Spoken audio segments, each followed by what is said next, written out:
Canada is on red alert, with housing prices skyrocketing, rampant homelessness, and a broken healthcare system. The Great White North is in big trouble. In this video, we'll take a look at why Canada is even worse off than a year ago, and why Liberal leader Justin Trudeau got a giant lump of coal in his stocking at Christmas. Also, is there any hope for a better 2024? Since COVID, Canada's economy has taken a nosedive, spurred on by massive debt spending, open doors immigration policy, and lack of any plan to build affordable housing for Canadians. Inflation is at record highs, but Trudeau seems determined to keep digging the hole even deeper. Let's look at why Canada at the end of 2023 is worse than it was at the end of 2022. There are three main problems dragging Canada down even worse than a year ago: financial problems, housing costs, and an addiction crisis. First, there's finances. To say Canadians are struggling would be an understatement. Canada's inflation rate is rising at its fastest pace in 40 years. Inflation in 2023 grew 3.3% from the year before. This all has an effect, and Canadians are feeling the pinch. According to a recent poll, a whopping 58% of Canadians had to pay for holiday gifts on credit this year because of financial worries, and 42% said they've had to change their New Year's resolutions because of the cost of living and worries over costs in 2024. Another recent survey by the National Payroll Institute of 1,500 working Canadians had 37% of respondents say they are seriously financially stressed, a 20% jump since last year. As the National Payroll Institute's president Peter Sanatakis said, these results show that there is a financial storm that's brewing, and it's really gained a lot of strength in the past year. As he noted, even though the country's unemployment rate only went up 0.3% in 2022 to 5.5% in 2023, Canadians shouldn't relax just yet. If the economy takes a turn, if unemployment starts going up again, and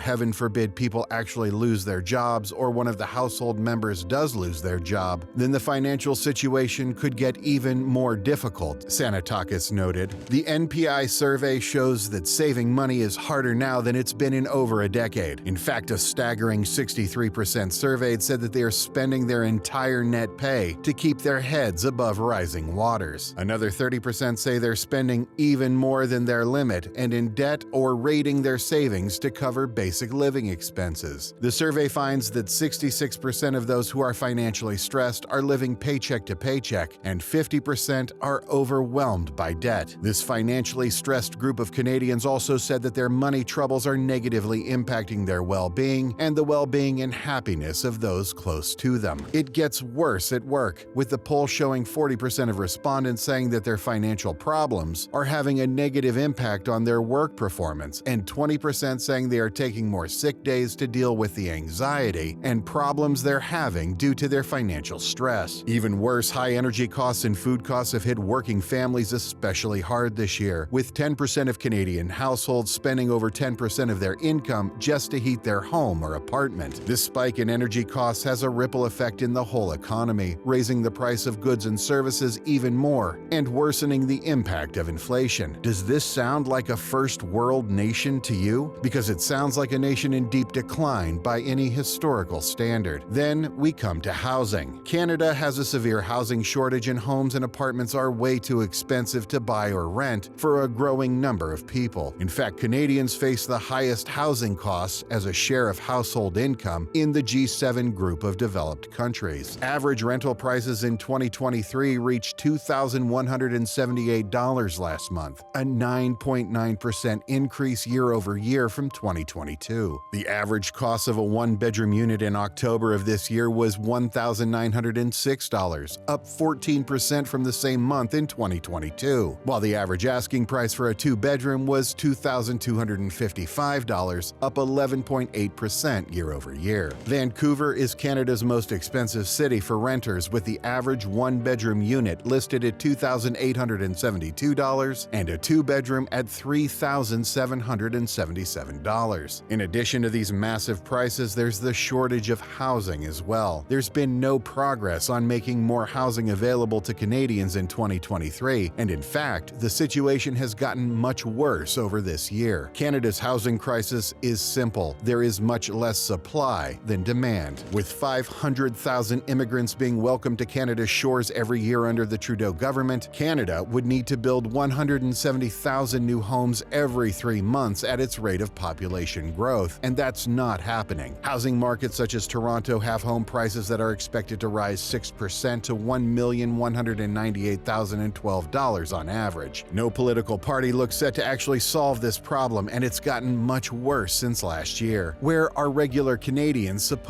to live or rent? Then we come to the addiction crisis. Canada is in the midst of a very serious addiction crisis. Drug addiction and opioid addiction is running rampant. Accidental drug-related deaths nearly doubled during the pandemic in Ontario, with an average of 8 people dying every day in 2021, and it's only gotten worse since then. A total of 3,970 apparent opioid toxicity deaths occurred so far in 2023, January to June. This is an average of 22 deaths per day. The number of total apparent opioid toxicity deaths in Canada available for 2023 between January to June was 5% higher compared to the same period in 2022. The crisis is only getting worse. Drug addiction is closely linked to homeless, broken families, and mental illness. Canada can't keep going this way. An estimated 225,000 people are currently using illegal drugs on a regular basis, and that's just in British Columbia. British Columbia's chief coroner, Lisa Lapointe, said not nearly enough is being done about the drug and opioid crisis, expressing a lot of frustration that there haven't been more effective policies put in place to prevent the crisis. We know that last year we had almost 2,400 deaths, and this year we're likely to see it even higher, Lapointe recently said, adding that this year is looking to be the worst year ever in terms of lives lost to drug toxicity. What about 2024? Are things going to get any better? Financially, the answer is almost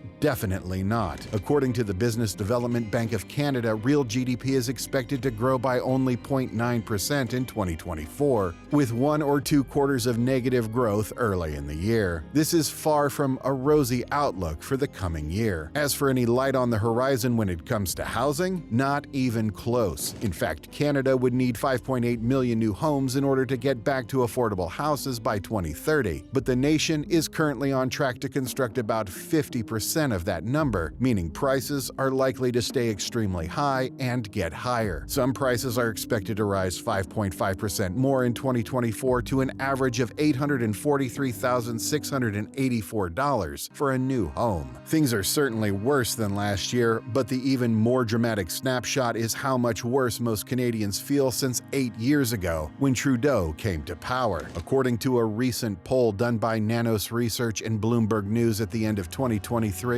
a stunning 53% of respondents say they are in worse financial shape than when Trudeau was elected, with 24% saying there's been no change and 21% saying their finances are better. Are those 21% the family members who Trudeau gave jobs in his own cabinet? The rest of us would love to meet them. It gets even worse when you look at the age bracket between 35 to 54 years old, 61% of who say they're financially worse off than 8 years ago. This is the core demographic of the working class. If the majority of working people feel horrible and are doing awful financially, how are you supposed to have a healthy, happy country? Canadians are poorer and unhappier than ever before, especially working families who are trying to make ends meet. Let's hope that 2024 has some good news in store for housing, bringing down inflation and improvements in mental health and addiction prevention and treatment. If you like this video and want to learn more about what's really going on in Canada, check out this video here. And if this video brought value to you today, please consider liking, subscribing, and sharing the video. Thanks for watching.